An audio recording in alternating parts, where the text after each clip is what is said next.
જય મેલડીમાં બધા મિત્રોને સ્વાગત છે તમારું આપણી સંજુ મેલડી ઓફિશિયલ યુટ્યુબ ચેનલમાં। આપ બધા મિત્રો હેમખેમ સર્વકુશળ મંગળ હશો એવી મેલડી માતાજીની પ્રાર્થના કરું છું।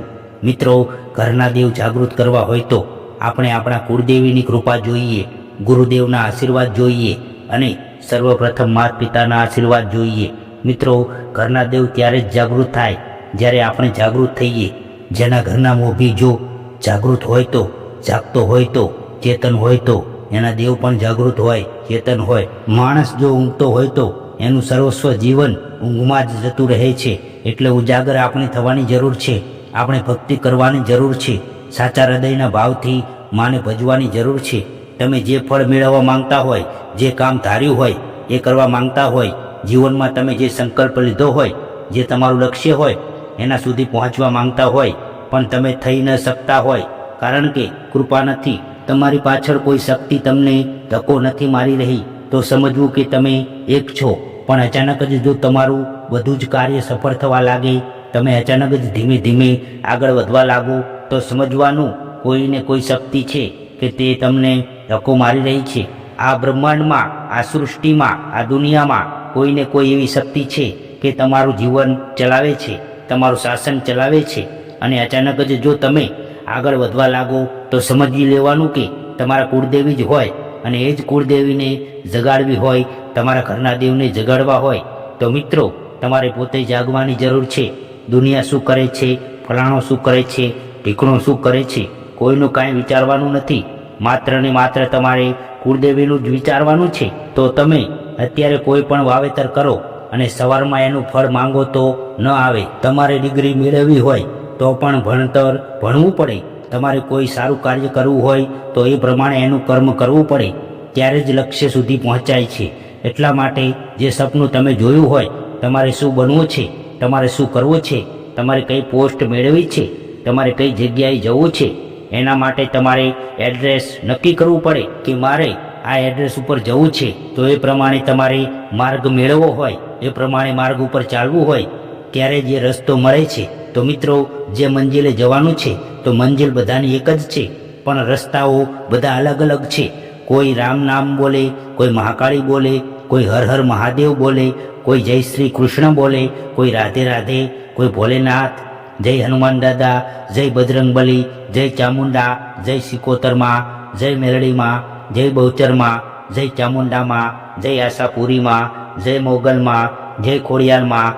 દરેકની ભક્તિ અલગ અલગ હોય છે પણ જેના હૃદયમાં રામ જાગૃત હોય, જેનો આત્મા શુદ્ધ હોય, જેનું મન ભોળું હોય, જેનામાં નિસ્વાર્થ ભાવની ભક્તિ હોય, જેના મનમાં સર્વ જગતના ભાવ સારો હોય, બીજાનું ભલું થાય એવો ભાવ હોય, એના પાસે દેવ ઢુકડું હોય છે, નજીક હોય છે। તો આપણે આપણા ઘરના દેવ જાગૃત કરવા હોય ને તો આપણે આજે રામ નામ બોલવાથી ન થાય, આજે કુળદેવીનું નામ લેવાથી ન થાય। તમારે દરરોજ સવારે વહેલા ઊભા થઈને નિત્યક્રમ પ્રમાણે સ્નાન કરીને, સ્વચ્છ કપડાં ધારણ કરીને માતાજીના જે તમે દીવા પૂજા પાઠ કરતા હશો એ પ્રમાણે કરી જવાનું છે। પણ તમારે દરરોજ એક એવો નિયમ બનાવો કે એમાં કુળદેવી, તમારો મારે મંત્ર જાપ કરવો છે, તમારા નામનો જાપ જપવા છે, તમારા નામ લેવું છે। એ પ્રમાણે તમે દરરોજ 10 મિનિટ, 20 મિનિટ, અડધો કલાક, કલાક તમે જે સમય નિશ્ચિત કરો એ પ્રમાણે તમે કુળદેવી માતાજીના નામ લઈ શકો છો। તમે જે દેવી દેવતાને માનતા હોય એનું નામ લઈ શકો છો, રામ નામ લઈ શકો છો, જય શ્રી કૃષ્ણ, રાધે રાધે, હર હર મહાદેવ, ઓમ નમઃ શિવાય। તમારા મનમાં જેની પણ ભક્તિ કરવી હોય, જે દેવ જાગૃત કરવું હોય એનું નામ તમે સ્મરણ ચાલુ કરી દો। આજે 10 મિનિટ કર્યું હોય તો કાલે 15 મિનિટ, પરમ દિવસે 20 મિનિટ, પણ એક એવો સમય નક્કી કરો કે રોજ અડધો કલાક જ કે રોજ કલાક જ, પણ દરરોજ તમે 1 કલાક તમે માતાજીનું નામ, ભગવાનનું નામ લેવાનું ચાલુ કરો। પછી તમારા મનમાં ઓટોમેટિક એ નામ સ્મરણ થયા જ કરશે। પછી તમે ઊંઘતા નામ બોલશો, ઉઠતાય નામ બોલશો, બેસો તોય નામ બોલશો, નહાવા બેસો તોય નામ બોલશો, કોઈ બહાર જતા હશો તોય તમે બૂટ મોજા ચંપલ પહેરતા હોય તોય તમે જે કંઈ કાર્ય કરતા હશો, ડ્રાઇવિંગ કરતા હશો, નોકરી કરતા હશો, વ્યવસાય કરતા હશો, કોઈ પણ કામ કરો એટલે ઓટોમેટિક એ નામ તમારા મનમાં ઉજાગર થઈ જાય અને એ જ તમારા મનમાં ચાલ્યા જ કરે। રામ રામ, ઓમ નમઃ શિવાય, ઓમ નમઃ શિવાય, જય કુળદેવી માં, જય કુળદેવી માં, જય મહાકાળી માં, જય મહાકાળી માં, જય અંબે માં, જય અંબે માં, એમ દરેકના મનમાં કોઈના કોઈ દેવ જાગૃત થાય એવો તમે મંત્ર જાપ કરો. પણ એક જ મંત્ર બોલવો, જેને જે દેવ જાગૃત કરવું હોય એ જ મંત્ર બોલવો. આ બધા શબ્દ છે, શબ્દ એ જ મંત્ર, રામ નામ શબ્દ છે, પણ એને મંત્ર તમે વધારે પડતો અને જાપ જપો એટલે મંત્ર બની જાય. જય મેરડીમાં, જય મેરડીમાં આ એક શબ્દ છે, નામ છે, પણ બોલ બોલ કરો તમે, વારંવાર જપ જપ કરો એટલે મંત્ર બની જાય. એટલે તમારા મનમાં ઓટોમેટિક એ નામ એનું સકારાત્મક પોઝિટિવ થવા લાગે. તમે પોતે પણ ઉજાગર થઈ જાઓ અને તમે હર ઘડી હર પલ તમે રામ રામ રામ રામ કર્યા કરો. એટલે પછી તમારા મનમાં એ તમે કરો એ ના કરો પણ તમારા મનની અંદર જે રામ રામ રામ છે એ ચાલુ જ રહે. એમ કરતાં કરતાં તમે ધીમે ધીમે સારા માર્ગે જવા લાગો, સારી સંગતમાં જવા લાગો, કાર્ય કરવા લાગો. તમને ઘરનું દેવ હોય જાગૃત થઈ જાય, તમારા ઉપર એની કૃપા થઈ જાય અને તમે જે ધારો એવું કાર્ય થવા લાગે. તો મિત્રો, આજથી તમે કુળદેવીના નામનો જાપ ચાલુ કરો. તમે જે દેવી દેવતાને માનતા હોય એનું નામ જાપ જપવાનું ચાલુ કરો. પછી તમે જુઓ તમારા જીવનમાં કેવો ચમત્કાર થાય છે. તમે ભલે ગમે એટલા દુઃખી હોય નહીં, પણ હું 100% તમને ગેરંટી આપું છું, તમે આજ નહીં તો કાલ સુખી થશો. ઘરમાં જે કંઈ તકલીફ હશે એ ઓટોમેટિક દૂર થઈ જશે. કારણ કે તમે રામ નામનો જાપ જપશો, કુળદેવી માતાજીનો જાપ જપશો, તો તમે કોઈ પણ મુશ્કેલીમાં ફસાયેલા હશો, કોઈ એવી પરિસ્થિતિમાં ફસાયેલા હશો તો ધીમે ધીમે નીકળશો.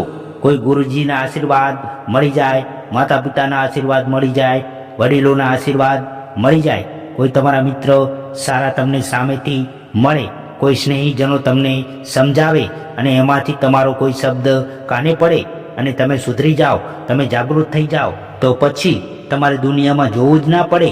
પછી તો રામ રામ રામ ને રામ જ કરવાનું. બસ પછી તો આ જીવનમાં તમારે ખુશહાલી, આનંદ અને વૃદ્ધિ અને સુખ ઓટોમેટિક આવ્યા જ કરે છે. કારણ કે જે રામનું થઈ જાય છે એને પછી કોઈના થવાની જરૂર હોતી નથી. એટલા માટે ઘરના દેવને જાગૃત કરવા માટે આપણે પોતે સુધરવાની જરૂર છે. કોઈ વ્યસન કરતા હોય તો દૂર રહેજો, ધર્મના કાર્યમાં આગળ રહેજો. અત્યારે કાળા કળિયુગમાં મિત્રો ખાલી રામનું નામ લેવાથી જ આપણે આ ભવ સુધરી જાય છે અને આપણો બેડો પાર થઈ જાય છે. કળિયુગના સમયમાં તમારે હજારો વર્ષ તપ કરવાની જરૂર નથી કે આ દેવને જગાડવાથી આટલું તપ કરવું પડે, આ દેવને દીવા ધૂપ અગરબત્તી કરવું પડે.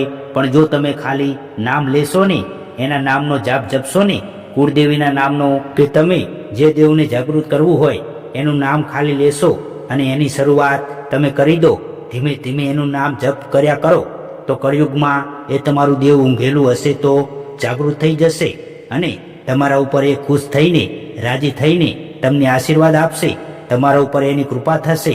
તો મિત્રો, આ જ રીતે કુળદેવી માતાજીની ભક્તિ કર્યા કરજો અને સર્વનું ભલું થાય એવું કાર્ય કરજો, એવી હું આશા રાખું છું. તો મિત્રો, તમે આ વિડીયો કયા ગામ, તાલુકા, જિલ્લા, શહેરમાંથી જુઓ છો તે કોમેન્ટમાં જરૂર જણાવજો. તો ચાલો મિત્રો, આ વિડીયોમાં આટલું જ. જો આ વિડીયો તમને ગમ્યો હોય તો આ વિડીયોને હાઈપ અને લાઈક શેર જરૂરથી કરજો અને કોમેન્ટ બોક્સમાં સાચી શ્રદ્ધાથી તમારા કુળદેવી માતાજીનું નામ લખી દેજો. અને મિત્રો, તમે આ ચેનલમાં નવા આવ્યા હોય તો સંજુ મેલડી ઓફિશિયલ યુટ્યુબ ચેનલને સબસ્ક્રાઇબ કરવાનું ભૂલતા નહીં. તો ચાલો ફરી મળીશું હવે એક નવા વિડીયો સાથે. ત્યાં સુધી જય મેલડીમાં, જય માતાજી, ઓમ નમઃ શિવાય, હર હર મહાદેવ.